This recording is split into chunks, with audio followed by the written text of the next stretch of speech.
Baik, di sini saya akan memperjelaskan tentang materi kaidah pemakaian huruf. Huruf abjad. Abjad yang dipakai dalam ejaan bahasa Indonesia terdiri atas 26 huruf, yaitu A sampai Z. Huruf vokal. Huruf yang melambangkan vokal dalam bahasa Indonesia atas 5 huruf, yaitu A, E, I, O, dan U. Contoh pemakaian kata yaitu posisi awal, posisi tengah, dan posisi akhir sebagai berikut. Posisi awal: api, enak, ember, emas, itu, oleh, dan pulang. Posisi tengah: padi, peta, pendek, kena, simpan, kota, bumi. Posisi akhir: lusa, sore, tipe, murni, radio, ibu. Huruf konsonan. Huruf yang melambangkan konsonan dalam bahasa Indonesia terdiri atas 21 huruf, yaitu B, C, D, F, G, H, J, K, L, M, N, P, Q, R, S, T, V, W, X, Y, dan Z. Contoh pemakaian dalam kata yaitu posisi awal dan posisi tengah maupun posisi akhir. Posisi awal: bahasa, cakap, dua, fakir, guna, hari, jalan, kami, bekas, makan, dan nama. Posisi tengah: sebut, kaca, ada, kafan, tiga, saha, manja, paksa, alas, kami, dan tanah. Posisi akhir: adab, adab, maaf, dukek, tua, mikrak, politik, politik, akal, diam, dan daun. Huruf diphthong. Di dalam bahasa Indonesia terdapat 4 diphthong yang dilambangkan dengan huruf vokal A, I, A, U, E, I, dan O, I.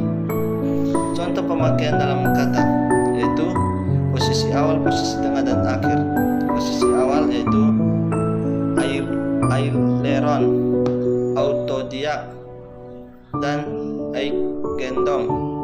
Posisi tengah: balairum, taufik, geyser, boykot. Posisi akhir: pandai, harimau, survei, amboi. Itu huruf diphthong. Nah, bagian kata lainnya sebagai berikut, kawan. Di sini ada gabungan huruf konsonan, di mana gabungan huruf konsonan K, KH, NG, NY, dan SY masing-masing melambangkan satu bunyi konsonan. Contoh pemakaian dalam kata posisi awal, posisi tengah, dan akhir sebagai berikut.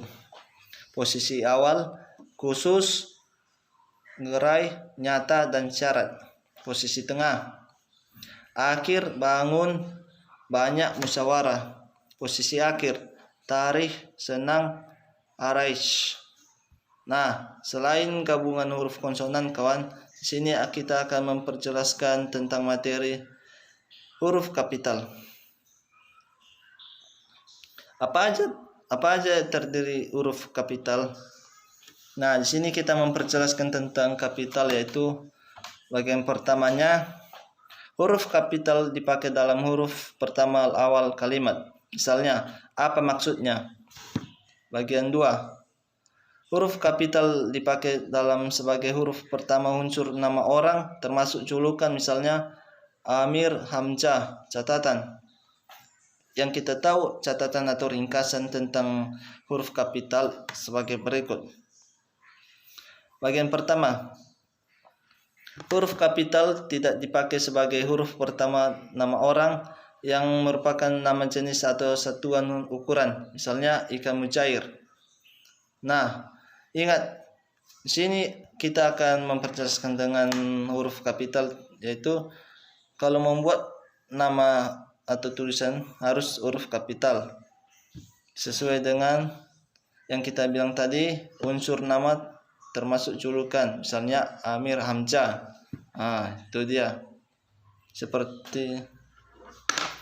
Sepertinya ikan mujair. Bagian B, huruf kapital tidak dipakai untuk menuliskan huruf pertama kata yang bermakna anak dari, seperti bin, binti, boru, dan fan, dan huruf pertama kata tugas, misalnya Abdul Rahmat bin Zaini. Di situ kita akan perhatikan tentang huruf kapital, tidak usah buru-buru namun teliti agar tidak kesalahan maupun penulisannya. Bagian 3. Huruf kapital dipakai pada awal kalimat dalam petikan langsung. Misalnya, adik bertanya kapan kita pulang. Selain itu, kita akan memperhatikan tulisan maupun ejaan bacaan. Kita akan lihat maupun tanda baca agar tidak salah paham maupun teliti sesuatu dalam pengucapan maupun membaca kapitalnya.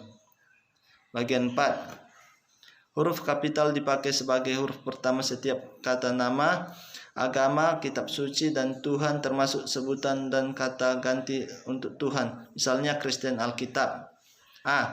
Di sini kita akan memperjelaskan tentang huruf kapital dipakai sebagai huruf pertama setiap kata nama. Intinya, huruf kapital ini awalnya kita tulis dengan huruf besar. Jangan dikasih huruf kecil. Karena di dalam penulisan atau menurut KBBI yang tepatnya yaitu huruf besar atau kapitalnya paling awal, bukan huruf kecil maupun huruf besar. Intinya huruf kapital itu dipakai huruf pertama seperti Tuhan, nama orang maupun jabatan. Di sini kita akan memperjelaskan huruf lainnya seperti huruf kapital dipakai sebagai huruf pertama dalam unsur gelar, kehormatan, keturunan, keagamaan, ataupun akademik yang diikuti nama orang, termasuk gelar akademik yang mengikuti nama orang. Misalnya Sultan Hasanuddin. Di sini akan kita perjelaskan kawan tentang huruf kapital dipakai sebagai huruf pertama nama gelar, kehormatan maupun keturunan. Maksudnya selain kita menulis atau teliti membuat tulisan ejaan ataupun huruf kapital, pertamanya kita perhatikan tulisannya. Mengapa demikian? Perhatikan namanya, gelarnya, jangan sampai salah. Karena kalau kita terburu-buru atau tidak memahami atau ada kesalahan penulisan, itu tidak diterima ataupun nggak ngerti orang. Intinya huruf kapital sebagai huruf pertama dalam unsur nama, kehormatan, keturunan, keagamaan maupun akademik. Selain kita huruf kapital dipakai sebagai huruf pertama atas gelar maupun nama, di sini kita akan memperjelaskan tentang materi. Misalnya selamat datang yang mulia. Kalau kita memahami tentang arti kata itu, yaitu selamat datang mulia, awalnya tulisannya huruf besar selamat, maupun kita perhatikan kata-kata bacaan agar tidak salah, dan tepatnya kita akan serius tentang penulisan maupun ejaan-ejaan bacaan agar kita tidak terburu-buru memahami tentang bahasa kata-kata.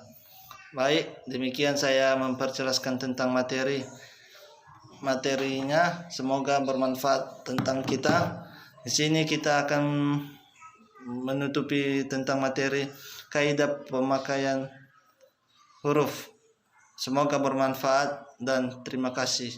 Yahobu, salam.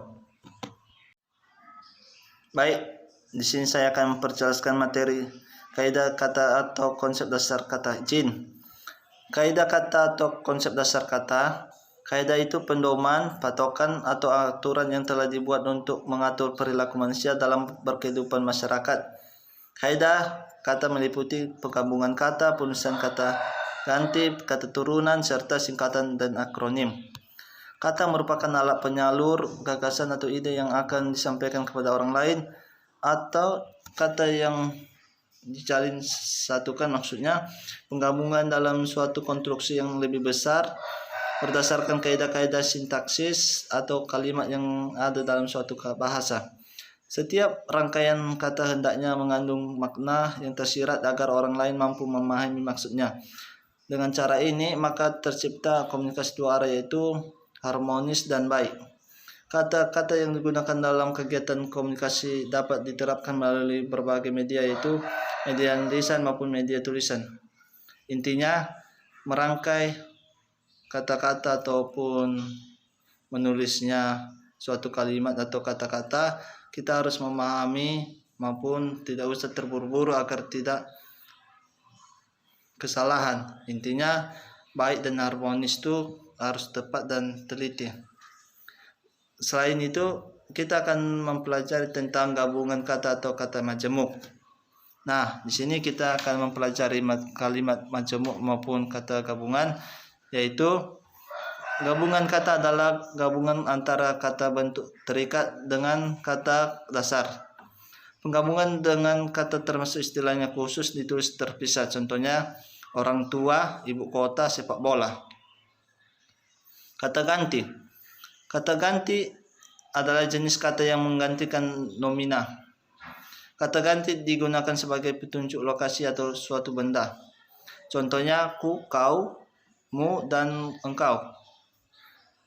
Ketidakjujuran tidak kusukai. Tidak kejujuran tidak aku sukai. Aku tahu buku itu milikmu. Lawan harus engkau kalahkan dengan cara sportif. Itu contoh-contohnya. Nah, selain kata-kata ganti, di sini ada kata turunan. Di mana kata turunan ini bentuk dasar yang berupa gabungan kata dasar sekaligus bentuk awalan dan akhiran. Kata-kata ini ditulis serangkaian. Contohnya, tidak adil ditambah ke-an, yaitu ketidakadilan. 4. Singkatan dan akronim. Singkatan nama orang atau gelar, sapaan, jabatan, pangkat yang diikuti dengan tanda titik. Contohnya DRS, Prof, dan lain-lain. Akronim adalah singkatan yang terdiri atas gabungan huruf awal gabungan suku kata. Contohnya SIM, Bapenas, dan APRI, serta dan lain-lain. Pembentukan kata. Pembentukan kata imbuhan. Kata imbuhan adalah kata yang telah mengalami proses pengimbuhan. Imbuhan adalah satuan bahasa yang digunakan dalam bentuk dasar untuk menghasilkan suatu kata. Imbuhan dibagi dalam 4 jenis, yaitu prefix, infiks, sufiks, dan konfiks. Itu pembentukan kata. Sekali lagi kita ingatkan, prefix, infiks, sufiks, dan konfiks. Prefix atau awalan adalah himbuan yang digunakan dalam bentuk dasar. Contohnya ke, kepada, kedua, dan lain-lain. Berjalan, berbicara, bermalam. Dibaca, ditulis, disapa. Penjual, pembeli, penulis, serta dan lain-lain. Infiks atau sisipan adalah himbuan yang diikatkan di tengah bentuk dasar. Contohnya L, geletar atau telunjuk. Gemetar. Gemertak atau seruling. Surfik atau akhiran adalah himbuan yang diikatkan di belakang bentuk dasar. Contohnya kan, tanamkan, bacakan, lempar atau lembarkan. Tulisan lemparan. Akhiri atau tulisi. Agaknya, rupanya. Rupawan, hartawan, ilmuwan. Konfiks adalah himbuan yang diletakkan di depan belakang bentuk dasar secara bersamaan. Contohnya keamanan, kesatuan, kebetulan. Atau penanaman, pemahaman, penyesuaian. perusahaan, persawahan, pertokoan. Beran, berhambatan, bersamaan, bersalaman. Selamanya, selamanya, sejauh-jauhnya. Serta kata ulang. Kata ulang adalah kata yang mengalami proses perulangan, baik sebagian ataupun seluruhnya, dengan disertai perubahan bunyi atau tidak. Kata ulang memiliki beberapa makna, yaitu makna banyak tak tertentu. Contohnya peraturan-peraturan, menteri-menteri, orang-orang, negara-negara, dan lain-lain. Adapun juga kata ulang yang bermakna banyak dan bermacam-macam, contohnya dedaunan, bibit-bibitan, lauk pauk, buah-buahan, sayur-mayur, tanam-tanaman, dan lain-lain. Makna kata ulang lainnya yaitu menyerupai dan bermacam-macam. Contoh yaitu mobil-mobilan, orang-orangan, robot-robotan, rumah-rumahan. Makna kata ulang berikutnya adalah agak atau melemahkan sesuatu. Contohnya kehijau-hijauan, pening-pening, sakit-sakitan, kanak-kanakan, dan lain-lain. Baik, demikian saya memperjelaskan tentang materi kaidah kata atau konsep dasar kata. Kiranya materi yang saya sampaikan ini bermanfaat bagi kita dan seluruh kawan-kawan. Jika ada kesalahan saya, Bu, mohon maaf dan Yahoo.